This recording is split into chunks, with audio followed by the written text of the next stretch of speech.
ক্বালা ইয়া মাআশারা কুরাইশ, আল্লাহর রাসূল কুরাইশদেরকে বললেন, কি বললেন? ইশতারু আনফুসাকুম, তোমরা বেঁচে যাও। লা উগনি আনকুম মিনাল্লাহি শাইআ, আল্লাহর রাসূল কুরাইশদেরকে বললেন, তোমরা আমলের মাধ্যমে আল্লাহর আগুন থেকে বেঁচে যাও, আমি তোমাদেরকে কিয়ামতের ময়দানে কোনো হেল্প করতে পারবো না। কুরাইশদেরকে বললেন, তার বংশের লোককে, যে কিয়ামতের ময়দান আমি কিন্তু কিছুই করতে পারবো না, আমল ইমানের মাধ্যমে নিজেকে বাঁচাইতে হবে। এরপরে কি বললেন? ইয়া বানি আব্দি মানাফ, লা উগনি আনকুম মিনাল্লাহি শাইআ, ও আব্দে মানফ, অর্থাৎ আল্লাহর রাসূলের আত্মীয় সেই বংশকেও তিনি বললেন যে হে আব্দে মানফ, নিজে বাঁচতে হবে, পরকালে আমি কিছুই আল্লাহর আযাবের মোকাবেলায় আমি পারবো না কিছুই করতে। এরপরে দেখেন এই হাদিস থেকে অনেক শিক্ষা।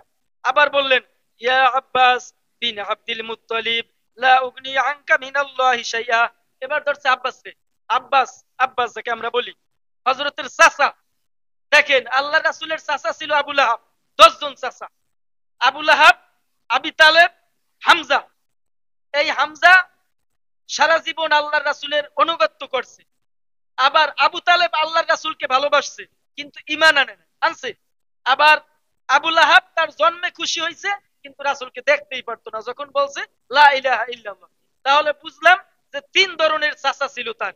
একজন তারা হেল্প করত, যদিও কাফের, কিন্তু হেল্প করত, মারামারি করত না। আর একজন সে এমনিতেই দেখতে পারতো না, যেমন আবু লাহাব। আবু তালেব তাকে ভালোবাসতো। আর একজন হচ্ছে আব্বাস, এই আব্বাসকে বলছে ইয়া আব্বাস বিন আব্দুল মুত্তালিব, ও আব্দুল মুত্তালিবের ছেলে, লা উগনি আনকা মিনাল্লাহি শাইআ, তুমি নিজে আল্লাহর জাহান্নাম থেকে বাঁচো, আমি তোমার জন্য কিছুই করতে পারবো না। বুঝতেছেন? আল্লাহর রাসূল তার চাচাকে বলতেছে, হে চাচা, আপনি নিজের আমলের মাধ্যমে দুনিয়া থেকে আমল করে আখেরাতে বাঁচবেন, আমি কিছুই করতে পারবো না। আর আজকে আমাদেরকে দেশে কিছু মানুষ শিখায় যে অমকে বাঁচাইবে, পীরে বাঁচাইবে, নাউজুবিল্লাহ, আবার তারা বিশ্বাস করে।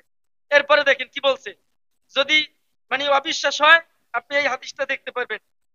হাদিস নাম্বার কত? 2753 বুখারী, দেখবেন। এরপর বলছে ওয়াইয়া সফিয়াতা, সফিয়াতা আল্লাহর রাসূলের ফুফু, ওয়াইয়া সফিয়াতা হাম্মাত রাসূলুল্লাহ সাল্লাল্লাহু আলাইহি ওয়াসাল্লাম, আল্লাহর রাসূল তার ফুফুকে বললেন, লা উগনি আনকি মিনাল্লাহি শাইআ, ও সফিয়া ফুফু, তোমাকে নিজেকে বাঁচতে হবে, আল্লাহর আযাব থেকে নিজেকে বাঁচতে হবে, তোমার জন্য আমি কিয়ামতের ময়দানে কিছুই করতে পারবো না। চাচারে বলছে, ফুফুরে বলছে। এরপর কারে বলছে দেখেন, পৃথিবীর সবচেয়ে যাকে বেশি ভালোবাসতো, ওয়া ফাতিমাতু বিনতি মুহাম্মদ সালি সালিনি মা শিতা মিন মাল, তারে একটু বাড়াই বলছে। যদি আপনি এখান থেকে শিক্ষা না নেন, আপনার জীবনে শিক্ষা হইবে না।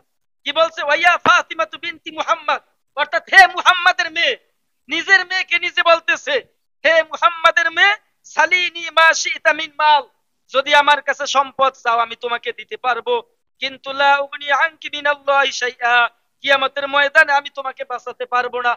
এই হাদিস কি মিথ্যা ভাই? বুখারী, কোরআনের পরেই যার স্থান। তাহলে চাচারে বলছে, ফুফুরে বলছে, নিজের মেয়েরে বলছে আগুন থেকে বাঁচো। আবার কি বললেন? আনকিদি নাফসাকা মিনান নার, আমলের মাধ্যমে তোমাকে নিজেকেই রক্ষা করতে হবে, আমি তোমাকে বাঁচাতে পারবো না। জোরে বলি সুবহানাল্লাহ। তাহলে এই হাদিস থেকে শিখলাম নিজেকে বাঁচতে হবে। নামাজ এখন আমার উপর ফরজ, আমার আসতে হইবে মসজিদে, আইসা ইমামের পিছনে 2 রাকাত নামাজ পড়ে তারপর বাড়ি যেতে হইবে। কেউ বাঁচাতে পারবে না, পারবে ভাই?